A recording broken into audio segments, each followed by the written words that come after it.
So before we start this episode, I just gotta say a few things. Right now, as I speak, I am 2 months into this paint job and hoping to finish in the next week. If you saw the last episode, then you pretty much already have seen most of the process for the bodywork and paint job, but now I've been repeating the same steps for every part of the car. It's extremely repetitive and time consuming, so I got a lot lazier filming. I've always tried to film every step as I go for everything on the car, but when I'm spending literal days at a time doing nothing but sanding, it seems a bit redundant and a waste of extra time, energy, and even hard drive space, so I apologize for any weird gaps in progress in this video, but it's just because I've been at a point where I'm trying to get this done as quick as I can. But anyways, hopefully this episode is still decent. Now let's go back in time over a month ago and get to it. Man, my car already looks bad enough and some birds had to go and poop all over it. Life loves to kick you while you're down, I guess. I've been driving around this piece of junk for a bit now as I repaint the few removable panels, but now it's about time to garage the whole car and start work on the rest of the body soon. If you remember last time, I sprayed a few of the panels with gray primer, then a layer of red primer on top. The purpose is to sand the red primer off, and then you can visually see if there are any unevenness in the panel. If you have a metal spot, then you have a high point. If you have a red spot, then you have a low point.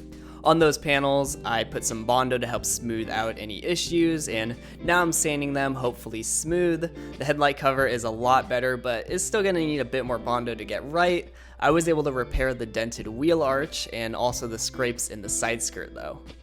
These valences that go under the front bumper but above the lip have some surface rust spots, so I'm using a drill to remove them. On top of that, they have clearly been badly repainted before, and I can tell they aren't from the original car because the back sides of them seem to be dark blue instead of red. They are also a bit misshaped at some parts, so I'm gonna hammer them a little, but honestly they are pretty hidden on the car, so I'm not gonna stress too much about it. I just sprayed a ton of panels, most with their last layer of primer, which is exciting. They just look so nice and clean now. The few panels I did the first layer of primer was the door and the side skirts, so they got some red primer so I can, check for smoothness.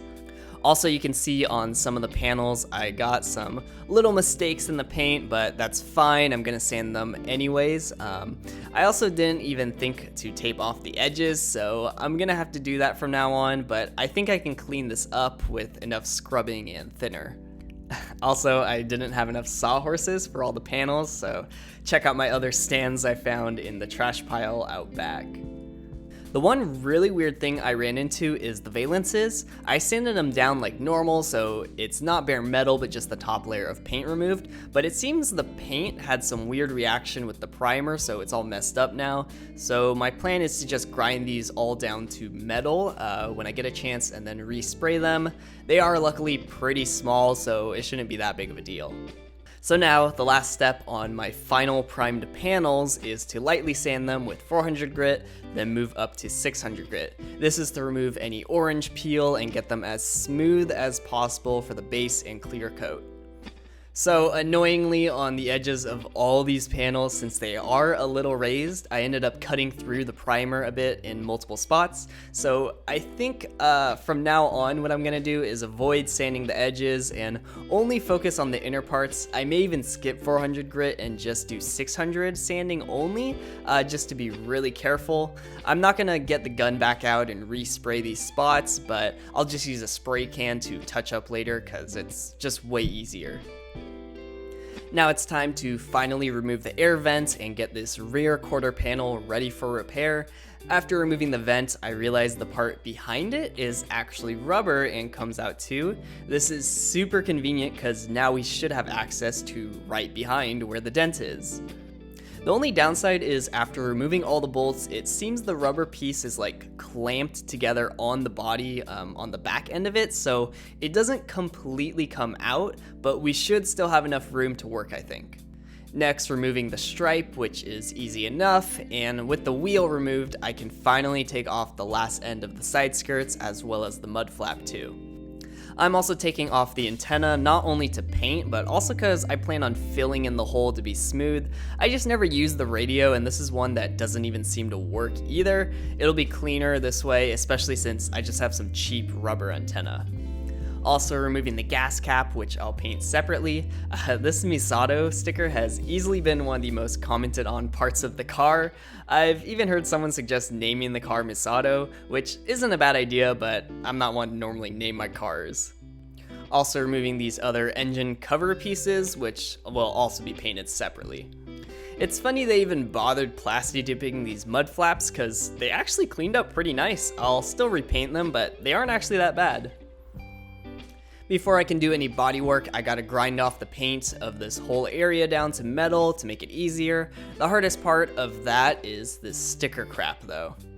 Okay, I probably should have shown it before I did this, but on the other quarter panel, the driver's side, there's always been this crack in my wheel arch, so I grinded it down thinking I'd just Bondo it, but it turns out the whole wheel arch is essentially just made up of filler, and there's actually even some rust underneath, so my guess is they saw it was starting to rust, and rather than fix it, they just slathered filler over it.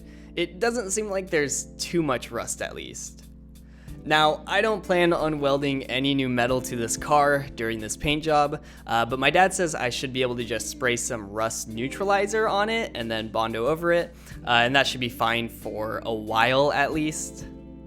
I also got to figure out how to remove this center C-pillar trim. I'm pretty curious to find out why the end part is cracked, and hopefully I can fix it. From my understanding, you gotta remove it from the inside. The trim piece here has some screws, which is obvious, but you also gotta take out the light. The sketchiest part of this is prying the cover off without it snapping.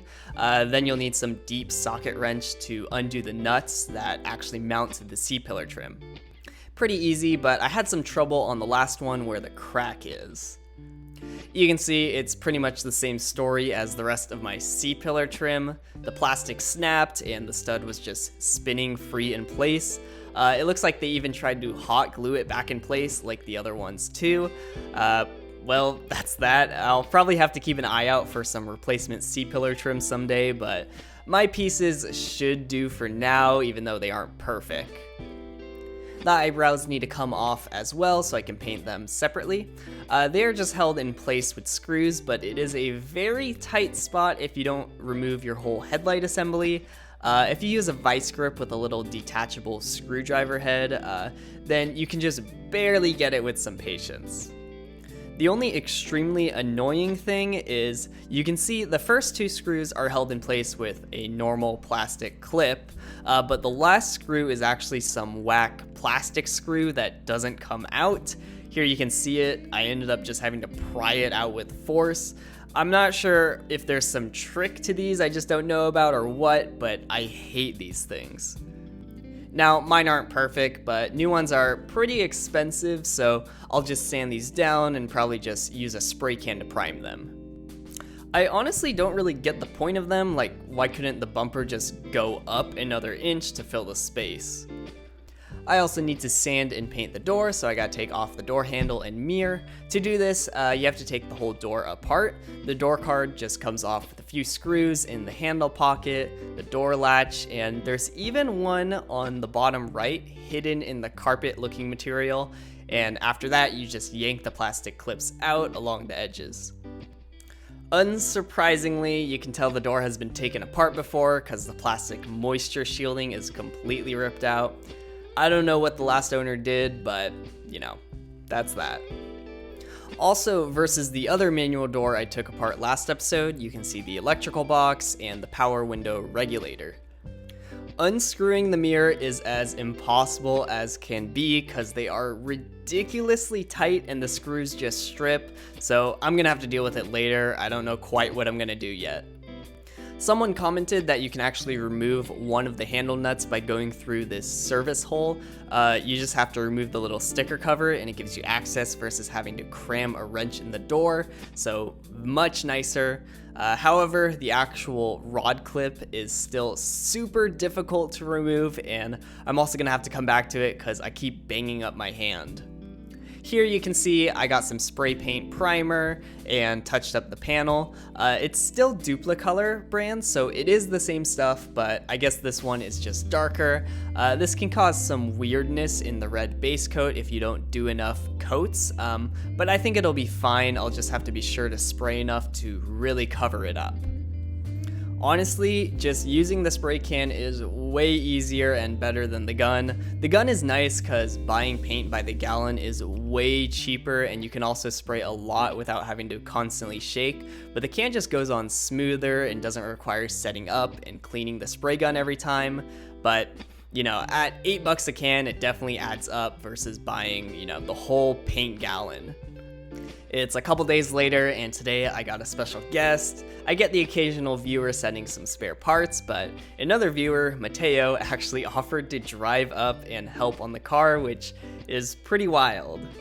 While I got the extra hands, we are going to remove the passenger door since I'm replacing it with the spare non-dented one I got from Will, another viewer.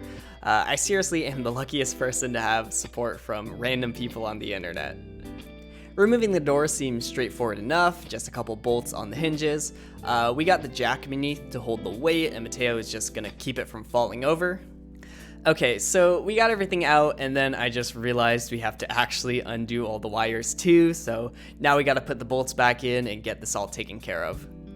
So most of the wires were pretty straightforward, but the one for the power lock stumped me for like 20 minutes alone. We even unbolted the latch from the door to get a better look at it. See, the thing is, if you look at it inside the door, you would think that you are trying to push the piece down and pull on it, you know, like every other wire clip on the car, but you actually are supposed to pull up on the tab, then pull the wire out. That little bridge piece isn't holding the clip in place, it's just there so you don't pull the tab too high. I feel kind of stupid, but also, why is this the only clip that isn't a push tab?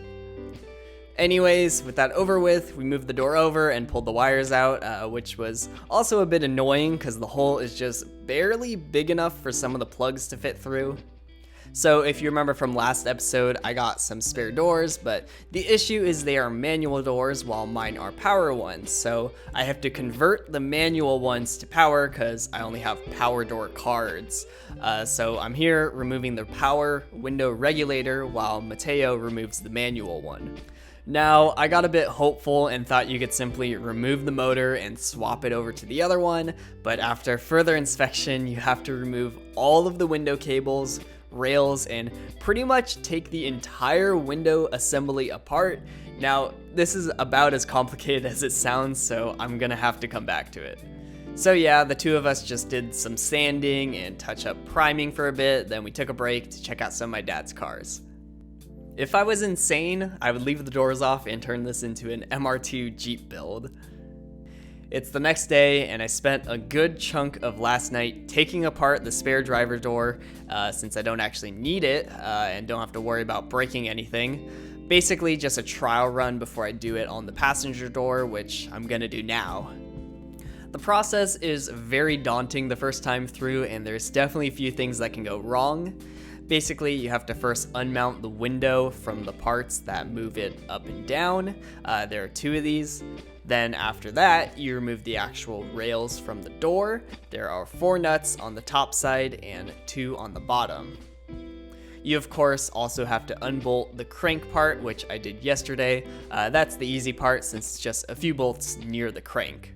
After that, the hard part is to pull the entire assembly out from the door. You really have to play with it because there isn't much room, but if you rotate and shift things just right, you can do it. The main thing is you don't want to bend any of the wires or you'll kink something. I'm honestly afraid I may have messed that part up, but I'm not too sure. Now, removing it is the easy part, but I'm still a bit nervous to remove the power one and then try to get this all back in and line everything up just right and hope it all works, especially because once you do get the assembly out, the cables all pop off the pulleys, so I'm gonna come back to finishing the job because, you know, I'm still a little nervous. I'm also just now realizing the mirrors on my door are power, while the mirrors on the spare doors are manual. So I will in fact have to remove these so I can swap them, but even then, I still need to paint them too. My dad tried to fix the damaged door a bit by hammering it, but there's just so little room on the backside, and there's even this big brace in the way, so it's pretty much not gonna happen. Time to Bondo some spots. I put a little adhesive patch on the underside of the antenna hole to hopefully make this easier.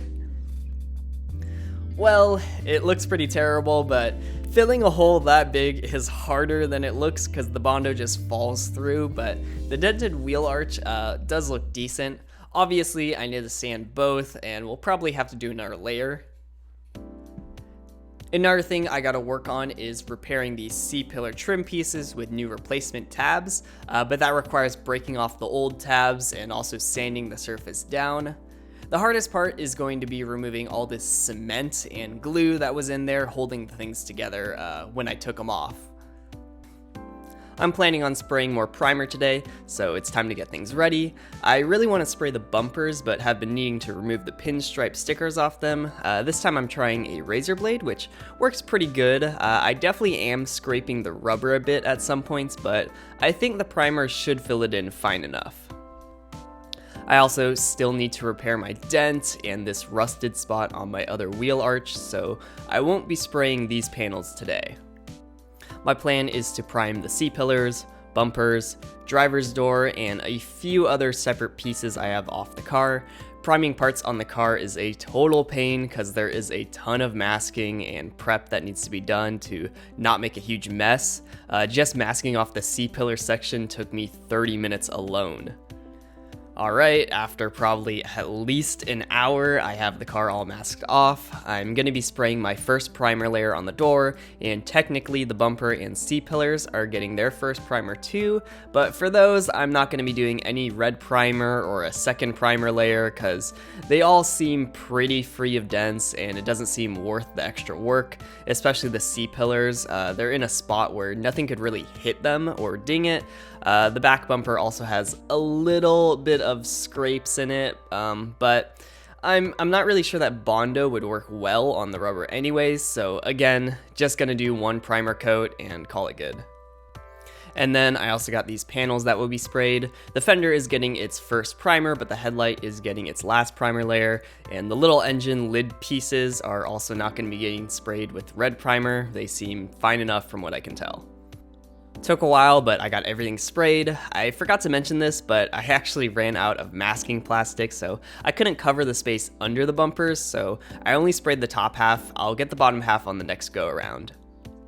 But man, everything else looks good. The side skirts also got their last primer. I think I'll actually paint these with the red base coat and clear coat sometime soon as a test to see how the final product should look. They're small enough that I can redo it if I mess up, but yeah, everything is slowly coming together.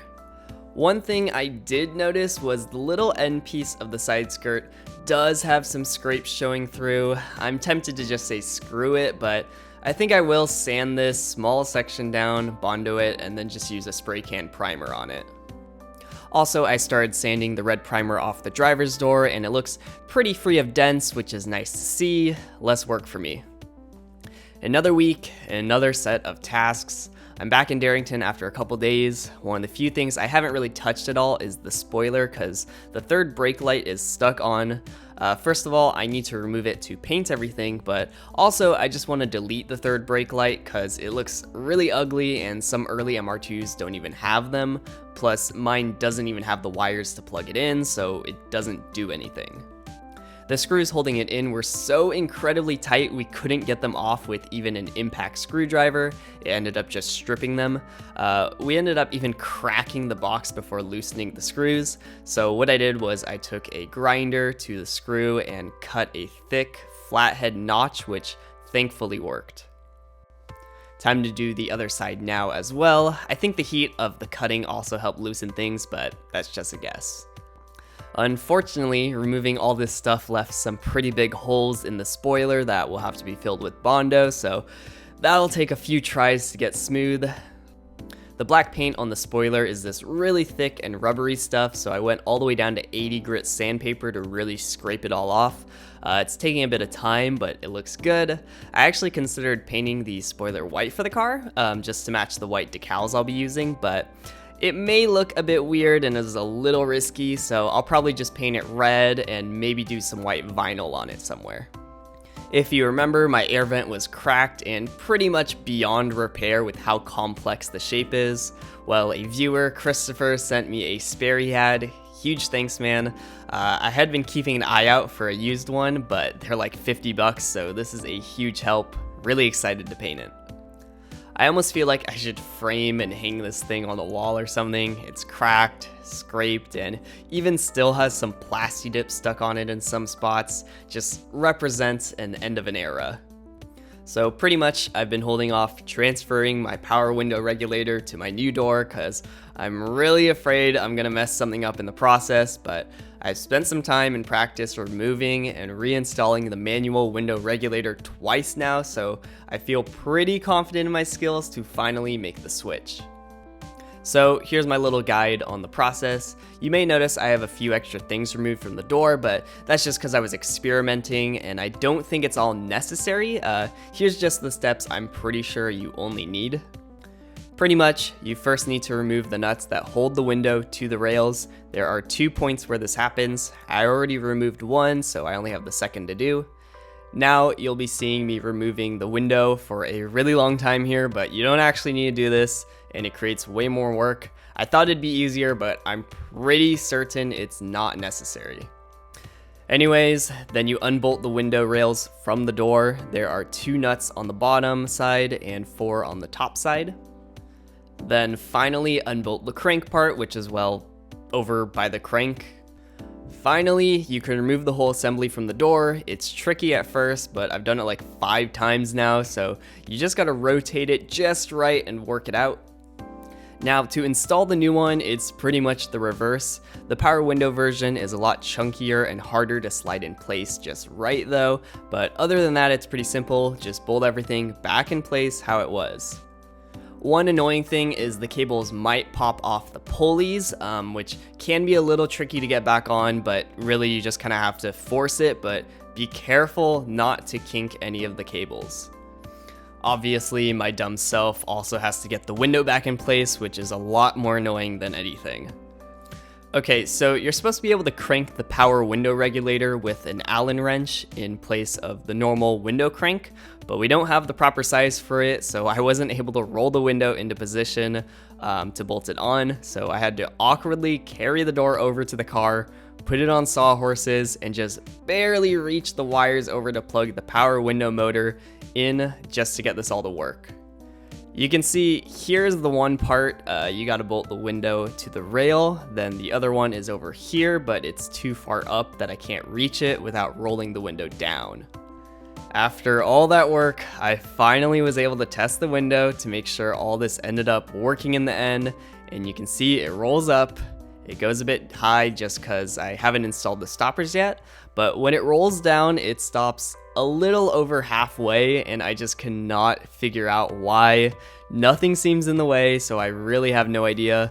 My only guess is maybe I kinked the wire or something.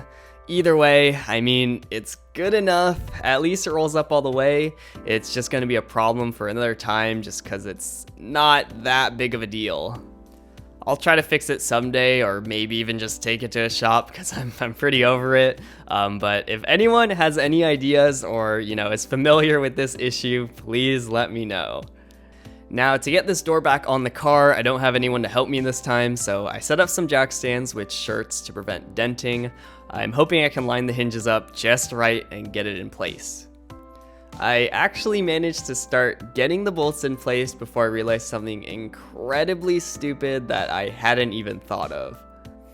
If you look at the door, there is no hole for the wires to go through because, why would there be? It's a completely manual door. Unfortunately, the hole has to be almost 2 inches big to fit all the plugs, which is way larger than any drill bit we have. So pretty much what I'm gonna have to do is drill a tiny hole, then work my way up until it's pretty much just me hacking away at this thing. I've gotten the hole up to almost 1 inch now, but it's taken 30 minutes and feels extremely sketch because the circle isn't even and I got metal shards flying everywhere. I'm just gonna call it and see if anyone has any better ideas. Well, post about it on the internet and people will answer. Pretty much immediately, people told me to get one of these step-up drill bits, so I ordered one, and here we are a few days later now. And there you go, a hole the perfect size and a perfect circle. I'm just glad this piece only costed a few bucks. Today, I also got my friend Andrew here. I'm still pretty shocked people are offering to drive all the way over here and help out with free manual labor, but it's definitely way more fun when you got a buddy with you. Together, we used a Dremel and cut slots in the stubborn side mirror screws, and then even had to use a socket wrench with a flathead bit to torque them off. It's insane how tight these things are on. We also got the passenger door on the car, and after that we pretty much sanded and bondoed for the rest of the day. I'm definitely excited for the day I can get my own garage in Bellingham and can do this stuff at home and have friends come over to help out, versus having to do everything an hour and a half away in the middle of nowhere. Okay, so it's been a bit over a week since I've filmed anything, but I have in fact been working a ton on the car. I feel a bit bad for going this long without any updates, but pretty much all I've done is nothing but repairing this dent. Like, I'm not even kidding, I've spent literal days in a row doing nothing but applying Bondo, waiting half an hour for it to dry, sanding, then applying more Bondo and repeating. I seriously am not exaggerating when I say I do this from morning to night just to get up the next day and do it again. Not including the couple break days when I go home, I've spent probably a week in total time just doing this repetitive process. But man, each time I sand, I get that much closer to repairing this thing. It's really hard because it's not only really dented in, but it's a very complex part of the panel because the wheel arch, side skirt, air vents, and door all meet up at this section, so I'm pretty much just reshaping the panel by hand to get it as close as I can.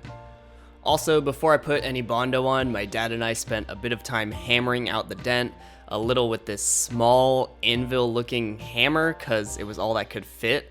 Then we also had this hydraulic tool that we could place inside and pump to expand and push the dent out, but those both only work so much. For sanding the Bondo now, I keep switching back and forth between the drill, sanding block, and just hand sanding with a loose piece of sandpaper based on what I'm trying to do because of just how much is going on. I'm also, of course, placing the air vents and side skirt piece in place occasionally to check that everything is fitting and lining up correctly too. Again, I feel bad for not filming more of it, but what is there to really show? It's just me making very small progress over the course of days on end. I feel like I'm starting to go a bit insane from staring at this one panel for so long, trying to piece together what it's supposed to look like, but I have to admit, as I get closer, it feels so good to know that I'm almost done. Again, each new layer of Bondo takes 30 minutes to dry, but that's not quite enough time to do anything meaningful, especially since I'm out here in Darrington versus being at home, so I end up just playing Mario Kart on my Switch or eating my meals during that time. But yeah, that's pretty much it right now, so not a whole lot to film. Alright, I've kind of lost track of how many days it's been, but I would say it's been at least 7 days of only working on this dent, but I think I'm pretty much good now. I don't think it's quite perfect, but until I get some red primer on there, I won't be able to see it for myself, so the plan is to now do another priming session and get the rest of the car covered. But I mean, even if I just called it good now and skip the red primer, that is pretty darn good. Like, that's infinitely better than how it was before. Again, to me it looks straight, but once there's actual red glossy paint on it, then it'll show any waviness, so I will try to get it a little bit smoother if I can. It's just crazy I was able to repair it so well though. Like, there's a 1/4 inch of Bondo layered on there at some points. I'm not even kidding. Like, do you guys realize how long that takes to build up? Alright, I kind of skipped a few steps again, but it's the next day. I spent all last night prepping and masking the car, and today I wiped everything down and prime the rest of the car. So now everything is pretty much on its final primer coat except the rear quarter panels, which I did some red primer to smooth a bit more. Even then, on the driver's rear quarter panel, I only did red primer on the wheel arch because that's where the Bondo is, and the rest looked pretty much fine.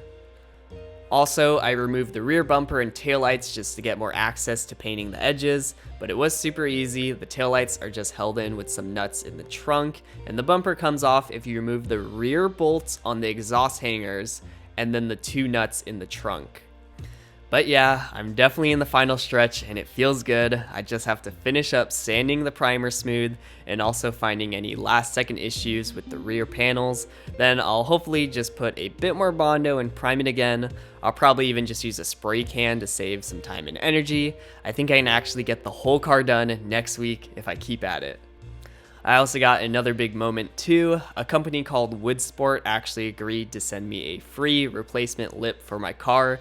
I usually don't like aftermarket body kit stuff, but I have had my eye on this lip because, for one, my lip is pretty much beyond repair. You can't really Bondo rubber because it'll flex and crack, and then the split in the lip isn't even a clean one. It's almost as if it's missing a sliver, so nothing lines up. On top of that, it's near impossible to find another one of these lips that isn't also cracked. But luckily, Woodsport makes this aftermarket fiberglass lip, and it's nice because it looks like the original lip, but is just a bit more exaggerated and stylized without being obnoxious. It's based off an old school Buddy Club design, which is why it's called a Woodsport BC lip. But yeah, I've wanted this thing, but with the cost of my paint job already, I really didn't have the spare cash to spend on something like this.